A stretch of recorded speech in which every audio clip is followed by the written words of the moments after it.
So wanangu, kuna hii nyimbo ina trend sana TikTok na inaongoza kwa kuwekwa viclip vya huzuni.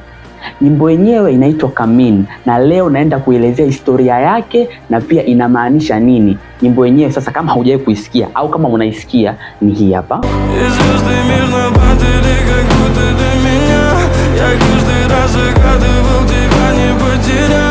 Sasa huu wimbo uliachiwa mwaka 2020, miaka 5 nyuma. 2020 miaka 5 wapi? Nyuma, na ndio una trend sasa hivi. Sasa huu wimbo waliimba wasanii hawa wawili ambaye ni Emin na Johnny.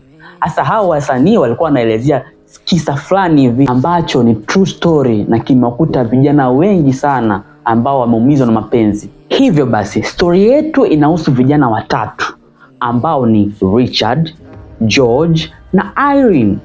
Sasa Richard ndio mhusika mkuu ambaye aliumizwa na mapenzi. Sasa lakini kabla ya yote, Richard na George walikuwa na mahusiano yani ya utotoni mpaka ukubwani. Yani ni wale washikaji ambao wameshikana tangia udogoni mpaka ukubwani, wakakuwa pamoja, wanapiga madeli pamoja. Then baadaye Irene ndio akaja kaingilia kwenye maisha yao.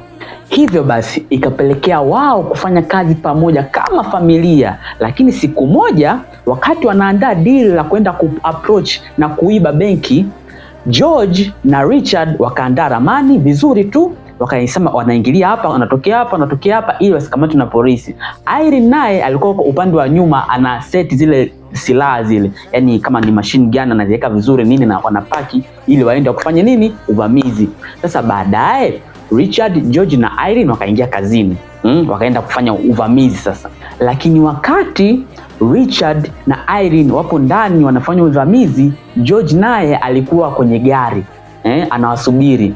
Hivyo basi sasa walivyomaliza kufanya kazi zao kuiba, kufanya nini, polisi baadaye wakaja wakawa wanawakimbiza, wakakimbia, wakafanikiwa kukimbia. Hata hivyo walifanikiwa kuwakimbia polisi, lakini ghafla George akatoka ndani ya gari huko na bastola, akamnyoshia bastola Irene, akampiga kifua moja, akadondoka chini. Sasa Richard huko anashangaa, vipi imekuaje, mbona umempiga bastola mwanamke wangu? Ni George bila huruma akamnyoshia rafiki yake kipenzi Richard bastola, akampiga 2 za kifua, jamaa akadondoka chini. Then baadaye sasa George na Irene wakafanikiwa kuingia kwenye gari, wakakimbia. Kukimbia sasa wakamuacha rafiki yao Richard akigagaa chini na damu. Hivyo basi polisi wakafika, wakamkamata Richard, wakamfunga pingu za mikononi, huku katika mkono wake wa kulia umeandikwa neno truth. Tattoo imechorwa, imeandikwa truth.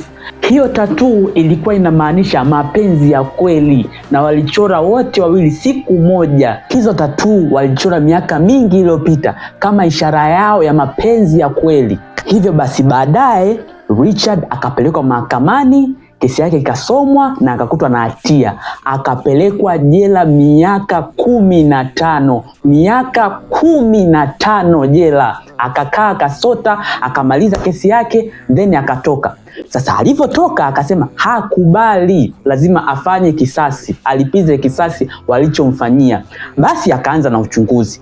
Akafanya uchunguzi ili kugundua George na Irene walikuwa na uhusiano gani. Basi kumbe bwana, George na Irene walikuwa wanafanya mapenzi pamoja bila ya Richard kujua. Yani walikuwa wanamgeuka, yani yeye mwenyewe yupo wanamgeuka, yani ni usaliti wa hali ya juu. Basi alivyogundua aliumia sana sana sana sana. Kitu chengine alichokigundua, ule mpango walisuka wawili, George na Irene wote wawili walisuka pamoja wamuue Richard ili zile mali wazichukue, wakale bata na wamwache Richard mikononi mwa polisi.